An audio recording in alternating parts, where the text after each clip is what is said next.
Hello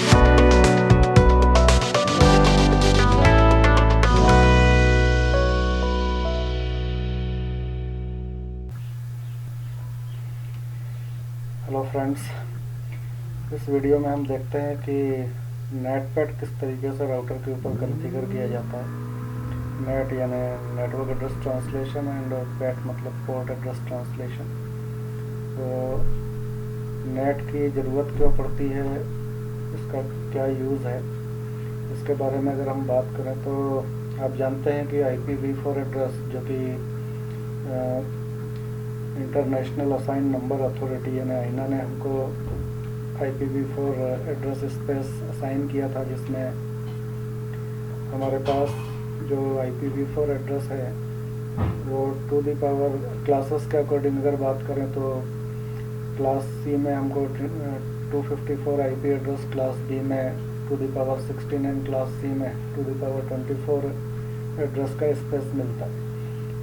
अब यदि ये सारे public IP address ISP internet चलाने के लिए अगर सभी को असाइन करता है तो IP एड्रेस की कमी पड़ जाती है, क्योंकि आज पॉपुलेशन के अकॉर्डिंग IPv4 स्पेस जो है वो बहुत कम है। और यदि हम IPv6 की बात करें तो IPv6 केवल ISP टू ISP लेवल पे ही यूज़ हो रहा है, क्योंकि IPv4 एड्रेस जो है वो थोड़ा सा इजी है, लेकिन IPv6 एड्रेस जो है 128 बिट का जो हेक्साडेसिमल कॉम्बिनेशन यूज़ करता है, तो उसके हिसाब से IPv6 एड्रेस का यूज़ जो है लोकल लेवल पे करना आसान नहीं होगा। तो IPv4 एड्रेस जो है उसकी स्पेस को कंजर्व करने के लिए नेट का इस्तेमाल किया जाता है। आपने देखा होगा कि जिस तरीके से ISP हमको इंटरनेट प्रोवाइड करता है, तो आप कभी अपना IP चेक करेंगे तो मैक्सिमम केसेस में आपको प्राइवेट IP एड्रेस नज़र आएगा, क्योंकि ISP खुद नेट इनेबल करके आपके प्राइवेट IP एड्रेस को पब्लिक IP एड्रेस से मैप करता है और आप इंटरनेट एक्सेस कर पाते हो। क्योंकि प्राइवेट IP एड्रेस रूटेबल नहीं है, इस कारण नेट का इस्तेमाल करके ISP प्राइवेट IP एड्रेस को पब्लिक IP से मैप कर देता है। फायरवॉल के भी केस में यदि आप कभी VPN कनेक्शन कॉन्फ़िगर करते हैं तो VPN रिमोट एक्सेस VPN के लिए आपका जो आउटसाइडर यूज़र है वो जब कभी VPN से कनेक्शन बनाएगा आपके ऑन प्रमाइसेस नेटवर्क को एक्सेस करने के लिए, तो उस केस में भी आपका फायरवॉल जो है उसको एक IP एड्रेस की रेंज प्रोवाइड करेगा, प्राइवेट IP एड्रेस की रेंज, और नेट के ज़रिए आप वहाँ पे VPN यूज़र को भी कॉन्फ़िगर करके उसको इंटरनेट एक्सेस करवा सकते हैं। तो यहाँ पे नेट जो है उसके और भी कई सारे बेनिफिट्स हैं। जैसे यदि हम नेट का इस्तेमाल करते हैं तो no one can trace from the internet, कोई भी आउटसाइड वेब से हमें जो है हमारी एक्सेसिबिलिटी को जो है एक्सेस नहीं कर पाएगा, पता नहीं कर पाएगा। सिक्योरिटी इन्हांस करता है नेट। 3 तरीके के नेट यहाँ पे यूज़ होते हैं: static net, dynamic net and PAT और ओवरलोड। तो सबसे पहले हम स्टैटिक नेट कॉन्फ़िगर करके देखते हैं कि स्टैटिक नेट किस तरीके से कॉन्फ़िगर होता है। तो सबसे पहले हम चेक करते हैं कि हमारा जो नेटवर्क है ये प्रॉपर वर्क कर रहा है कि नहीं। हम 30002 को यहाँ से पिंग करके देखते हैं।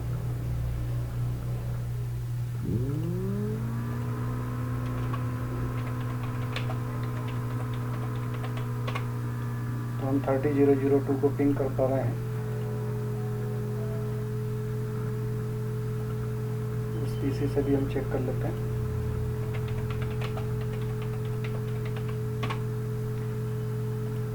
अभी के लिए मानते हैं कि ये हमारा गूगल सर्वर है, और गूगल सर्वर पे हम चलते हैं और यहाँ से हम अपने 10002 PC को ट्रेस करके देखते हैं।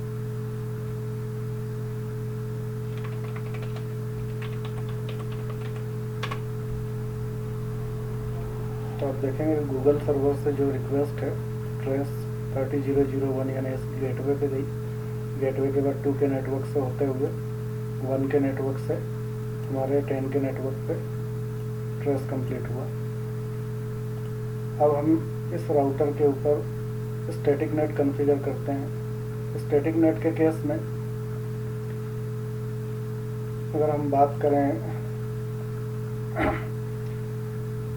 टेक्निकल कॉन्सेप्ट की, तो जो ये हमारे ऑन प्रेमाइसेस साइड का जो नेटवर्क होगा उसको हम इनसाइड लोकल बोलेंगे।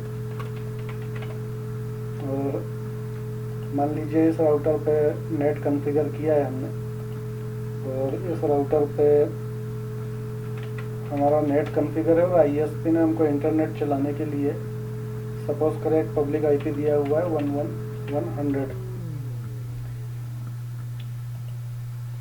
तो जब हमारा नेट हमारे प्राइवेट आईपी को पब्लिक आईपी पे मैप करेगा, तो ये वाला जो हमारा पोर्शन होगा हमारे यानी मैप से ट्रांसलेशन के बाद का जो कॉन्सेप्ट होगा उसको हम बोलेंगे इनसाइड ग्लोबल।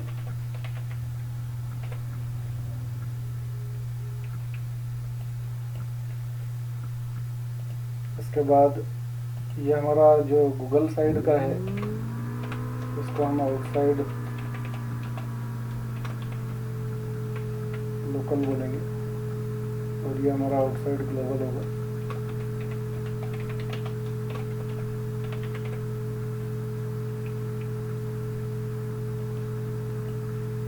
यानी सबसे पहले प्राइवेट आईपी एड्रेस यहाँ से चलेगा तो आपका नेट के जरिए वो कन्वर्ट होगा, मैप करेगा पब्लिक आईपी एड्रेस पे, और पब्लिक आईपी एड्रेस पे मैप होने के बाद वो इनसाइड ग्लोबल कहलाएगा। फिर यहाँ से जब वो आपके आईएसपी को क्रॉस करते हुए जब आपके डेस्टिनेशन के पहले वो आउटसाइड ग्लोबल और डेस्टिनेशन पे पहुँचने के बाद आउटसाइड लोकल उसको कहेंगे।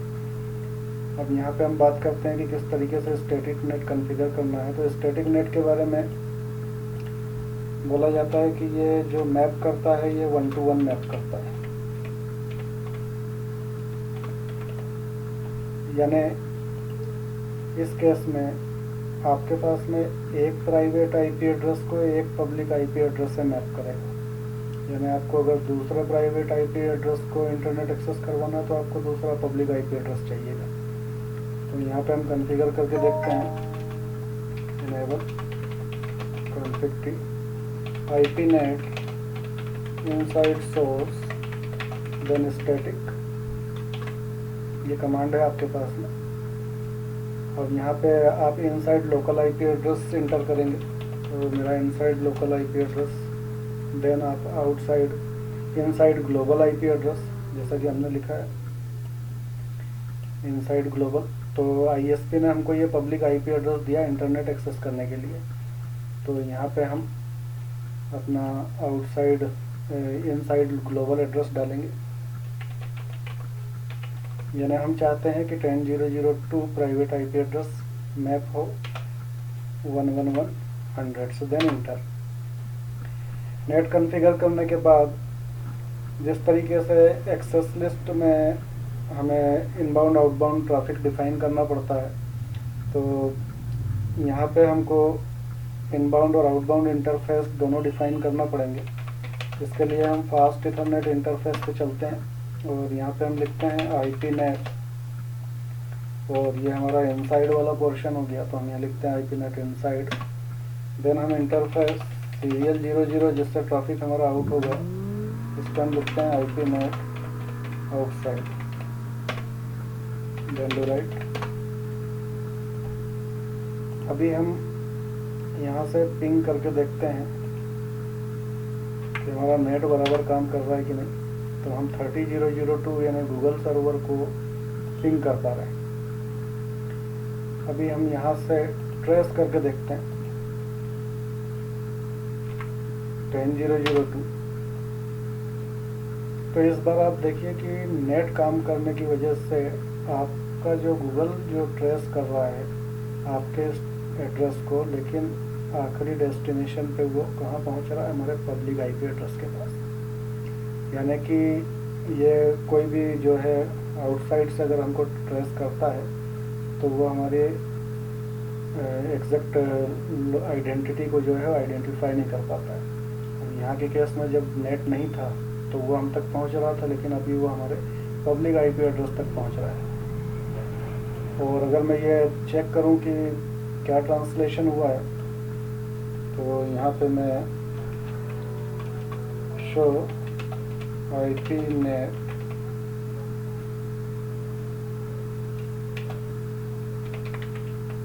ट्रांसलेशन कमांड चला के देखता हूँ, तो आप यहाँ पे देखेंगे कि 10.2 जो हमारा इनसाइड लोकल का एड्रेस है, इनसाइड ग्लोबल एड्रेस से मैप हुआ है।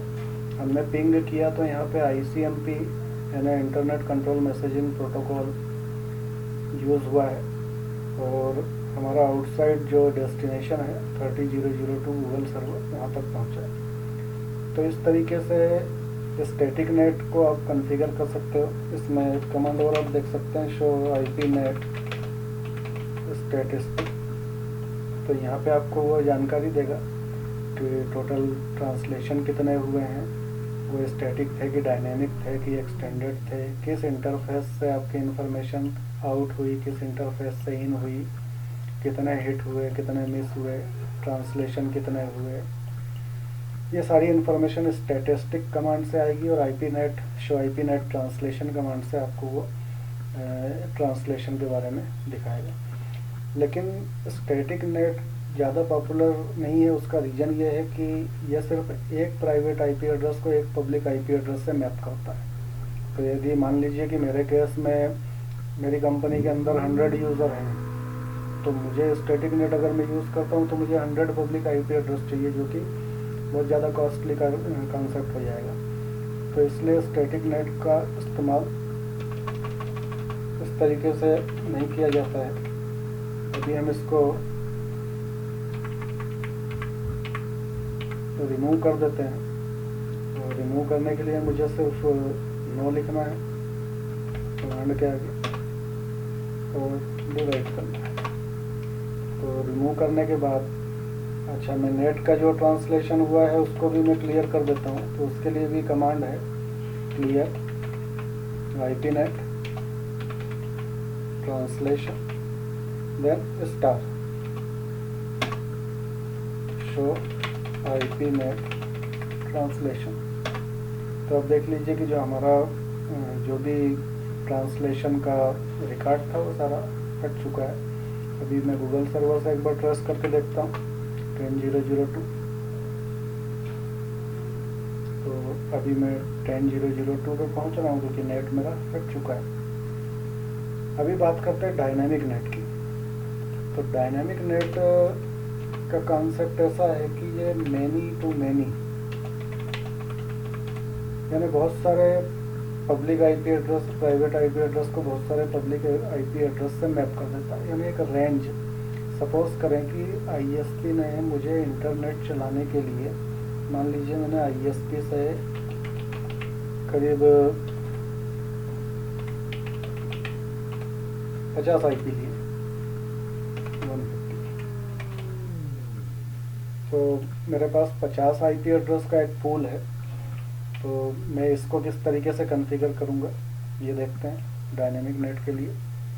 तो मैं राउटर पे आता हूँ, राउटर पे आने के बाद कॉन्फ़िगर करने का, और यहाँ सबसे पहले मैं access list, standard access list को मैं परमिट कर देता हूँ कि ये मेरे 10K जो नेटवर्क है इसको बाहर की तरफ जाने दें।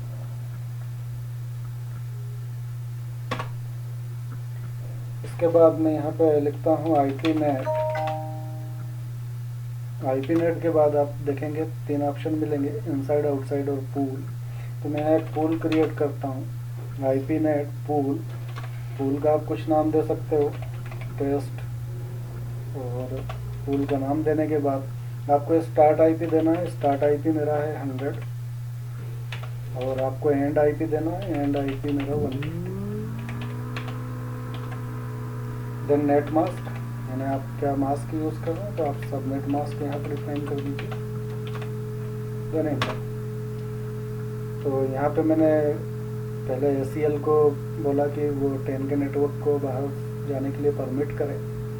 देन मैंने यहाँ पे एक पूल क्रिएट किया, और पूल क्रिएट करने के बाद मैंने वहाँ पे उसको अपने पब्लिक IP एड्रेस की जो रेंज है वो डिफाइन कर दी कि मेरे पास यहाँ से लेके यहाँ तक IP एड्रेस है। Then IPNet inside source, then आपके पास में दो ऑप्शन है, लिस्ट और स्टैटिक। तो स्टैटिक का यूज़ हमने किया था स्टैटिक नेट में, यहाँ पे हम करते हैं लिस्ट।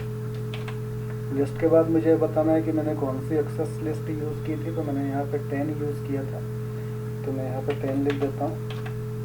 और इसके बाद यहाँ पे मैं पूल का जो नाम है वो नाम मुझे डिफाइन करना पड़ेगा। तो IPNet इनसाइड सोर्स लिस्ट 10 और पूल का नाम टेस्ट था, और देन इंटर। इसके बाद उसी तरीके से जैसे मैंने स्टैटिक में अप्लाई किया था इंटरफेस के ऊपर, तो IPNet inside, then serial interface के ऊपर IPNet आउटसाइड, देन इंटर। अभी मैं इसको सेव कर देता हूँ। इसके बाद अब हम यहाँ से कुछ ट्रांसलेशन करके देखते हैं। आप चाहें तो एक दो PC और लगा सकते हैं, तो आपकी ताकि प्रॉपर क्लियर हो कि नेट यहाँ पे यूज़ हो रहा है, डायनामिक नेट। तो यहाँ पे मैं 2 PC और लगा देता हूँ और इनके IP एड्रेस असाइन कर देता हूँ।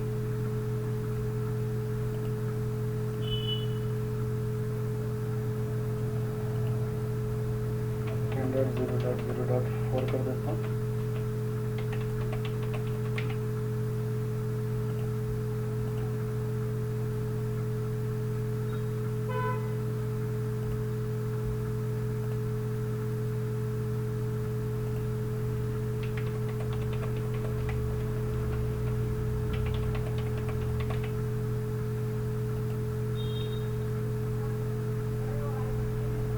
तो ये दोनों PC के जरिए भी मैं ट्रैफिक पैकेट डाल के देख लेता हूँ। यहाँ से मैंने पैकेट डाला मेरे गूगल सर्वर पर, सक्सेस हो गया, देन सक्सेस हो गया। यहाँ नीचे ग्राफ को 2 से भी करके देख लेता हूँ और 3 वाले एड्रेस से भी करके देख लेता हूँ। तो यहाँ पे मैंने ये सारे डाल दिए। अब मैं सबसे पहले ट्रांसलेशन करके देख लेता हूँ क्या ट्रांसलेशन हुआ। शो IPNet ट्रांसलेशन,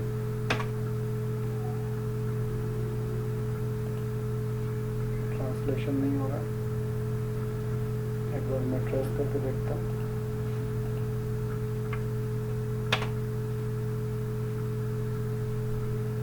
तो डायनेमिक नेट काम नहीं कर रहा है, कुछ रीजन है, मैं चेक कर लेता हूँ। 50 नो एक्सेस लिस्ट 10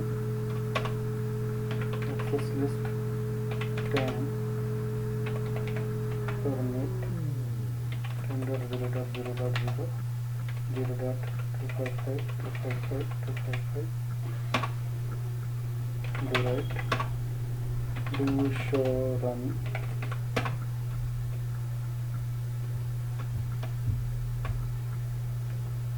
और इनसाइड पे है, आउटसाइड पे भी है, नेट कॉन्फ़िगर है। यहाँ पे पूल है मेरा और 1 का एड्रेस है और पूल टेस्ट को मैंने असाइन किया हुआ। ये चेक करता है एक बार।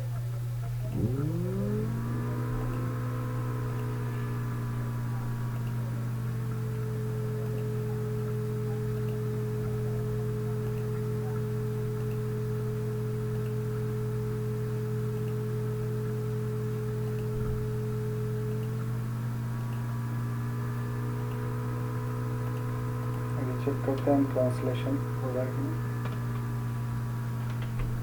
Show IPNet translation.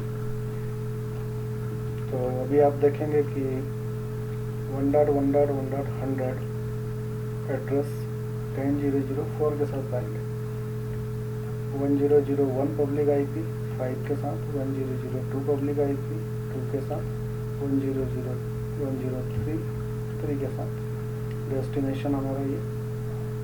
तो हर एक प्राइवेट IP एड्रेस एक अलग पब्लिक IP एड्रेस के साथ मैप है, आप देख सकते हैं।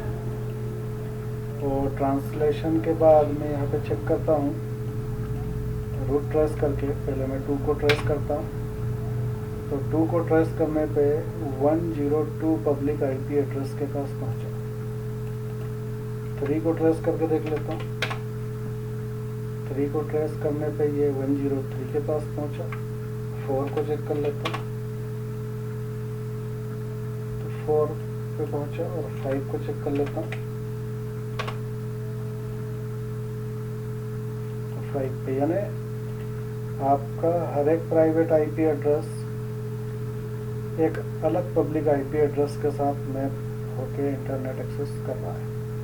तो इस तरीके से डायनेमिक नेट यानी मैनी इंटू मैनी ये कॉन्सेप्ट यूज़ करता है। यहाँ पे यानी कि bunch of private IP address map with bunch of public IP address, एक पूल आप क्रिएट करके इस तरीके से नेट कॉन्फ़िगर कर सकते हैं। अभी डायनेमिक नेट भी ज़्यादा यूज़फुल क्यों नहीं है, क्योंकि कॉन्सेप्ट तो स्टैटिक नेट जैसे ही हुआ, क्योंकि एक पब्लिक IP पे एक प्राइवेट IP स्टैटिक नेट कर रहा था। और यदि आप डायनेमिक नेट की बात करते हैं तो आपको हर एक प्राइवेट IP एड्रेस के लिए एक अलग पब्लिक IP एड्रेस चाहिए। यानी यह कॉन्सेप्ट भी जो आपको यूज़फुल नहीं है, तो आपको जो है महंगा पड़ेगा। तो इसके बाद फिर जो थर्ड कॉन्सेप्ट आया उसको बोलते हैं PET, पोर्ट एड्रेस ट्रांसलेशन, या फिर उसको हम ओवरलोड भी बोलते हैं। तो ये किस तरीके से काम करेगा और कैसे कॉन्फ़िगर करेंगे देखते हैं। तो सबसे पहले मैं इसको हटा देता हूँ।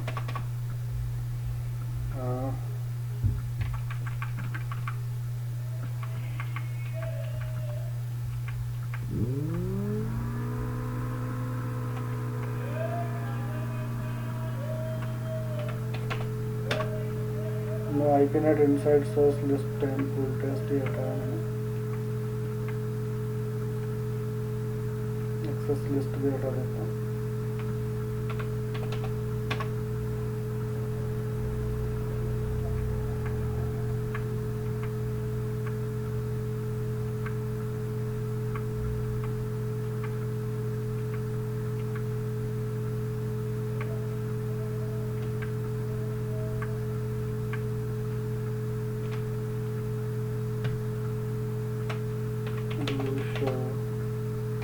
डिवाइड कर देता हूँ।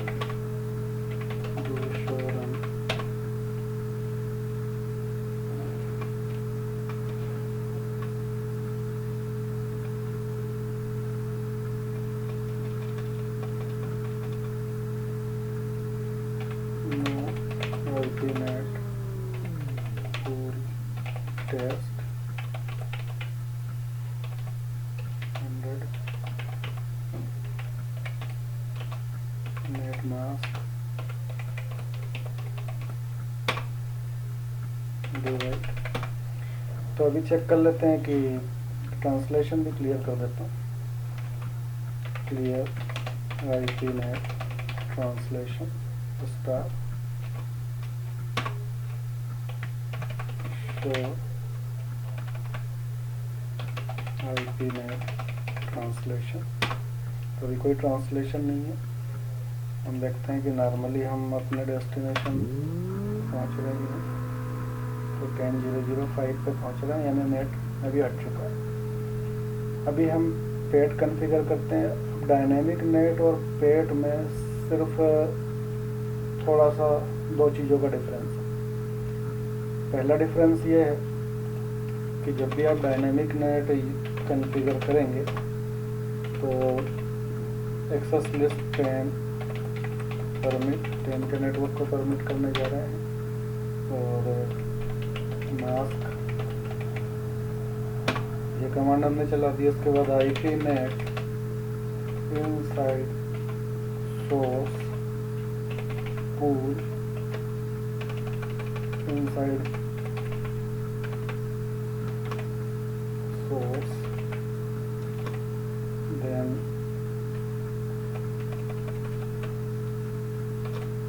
IP नेट सबसे पहले पूल क्रिएट करेंगे। पूल का नाम दे दिया test2 और स्टार्ट IP तो अभी सपोज करें कि ISP ने मुझे सिर्फ एक ही IP दिया है 100 और ये एंड IP पूछेगा तो एंड IP में भी मैंने 100 कर दिया। तो पहला डिफरेंस डायनेमिक नेट से ये हो गया कि आपको स्टार्ट IP और एंड IP सेम ही रखना है क्योंकि हमारे पास में सिर्फ एक सिंगल पब्लिक IP एड्रेस है। Then net mask dynamic net में आप अब रेंज देते थे 100 से लेके 150 है जो भी है आपके पास, पर ओवरलोड के केस में मुझे एक सिंगल पब्लिक IP एड्रेस ही यूज़ करना है स्टार्ट और एंड में। Then IP net inside source access list का number list 10 then pool test2। अब डायनेमिक नेट में हम कमांड यहीं पे एंटर करके कंप्लीट कर देते थे, लेकिन यहाँ मुझे लिखना है ओवरलोड। तो सिर्फ ये दो अंतर हैं, एक आपको रेंज का ध्यान रखना है, दूसरा लास्ट में आपको ओवरलोड लिख के इंटर करना है। Then do write and interface fast ethernet 00 IP net inside then interface serial 00 IP net outside।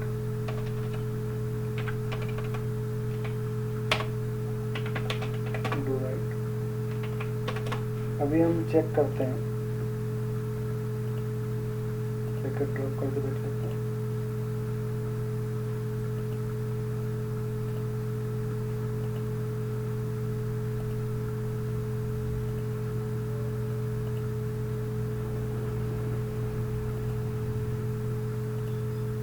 तो सभी पैकेट सक्सेसफुल हुए हैं। अभी हम ट्रांसलेशन चेक करते हैं। Show IP net translation. तो अभी आप देखेंगे डायनेमिक नेट और पेट दोनों में डिफरेंस क्या है। पब्लिक IP एड्रेस 100 यूज़ हुआ है, private IP address 10005। Public IP address 100 ही यूज़ हो रहा है हर जगह, लेकिन प्राइवेट IP एड्रेस अलग अलग, यानी अलग अलग व्यक्ति सेम पब्लिक IP एड्रेस के माध्यम से इंटरनेट एक्सेस कर पा रहा है। ये हमारा आउटसाइड नेटवर्क। तो पोर्ट एड्रेस ट्रांसलेशन का मतलब ये है कि आपका राउटर पोर्ट की इंफॉर्मेशन के माध्यम से आपके नेट को कनेक्ट करवाएगा। यहाँ पे आप देखेंगे कि भाई ऐसा कैसे होगा। अगर हम बात करें कि मान लीजिए कि यहाँ से कोई व्यक्ति ने इंटरनेट एक्सेस किया, इंटरनेट गूगल का पेज एक्सेस किया और यहाँ इंफॉर्मेशन गई गूगल के पास, गूगल ने उसको वो पेज एक्सेस करवाया। ये सेकंड वाले व्यक्ति ने मान लीजिए कि जीमेल का पेज एक्सेस किया, गूगल ने जीमेल का पेज एक्सेस करवाया। इसने याहू का पेज एक्सेस किया, गूगल ने याहू का पेज एक्सेस करवाया। तो जब ट्रैफिक एग्जिट होता है इस राउटर से और डेस्टिनेशन पे गूगल के पास पहुंचता है, जब गूगल से वापस इंफॉर्मेशन आती है, तो यहाँ पे ये राउटर कैसे समझता है कि कौन सा इंफॉर्मेशन कौन से पीसी को भेजना है वापस।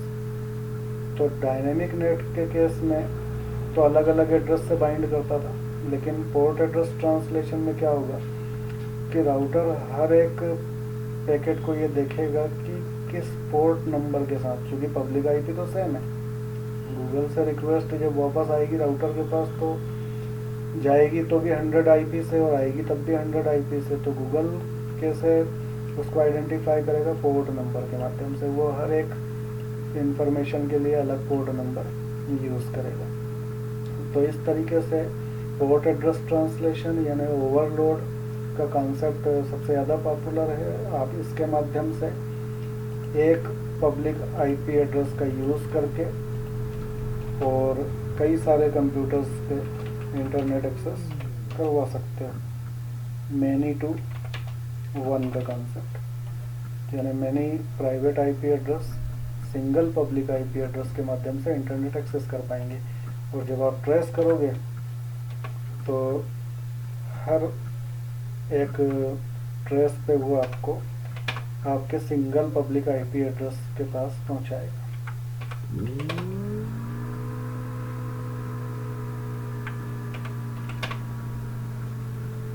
तो दोस्तों इस तरीके से नेटवर्क एड्रेस ट्रांसलेशन और पोर्ट एड्रेस ट्रांसलेशन का कंसेप्ट काम करता है और IPv4 स्पेस जो है उसको कंजर्व करता है। आपको एड्रेस की कमी नहीं होती है और आप सिंगल पब्लिक आईपी एड्रेस का इस्तेमाल करके और 1000 आप प्राइवेट आईपी एड्रेस पे इंटरनेट एक्सेस करवा सकते हो। तो दोस्तों वीडियो कैसा लगा ज़रूर बताइएगा, शेयर कीजिए, सब्सक्राइब कीजिए और नेक्स्ट वीडियो का इंतज़ार कीजिए। Thanks for watching.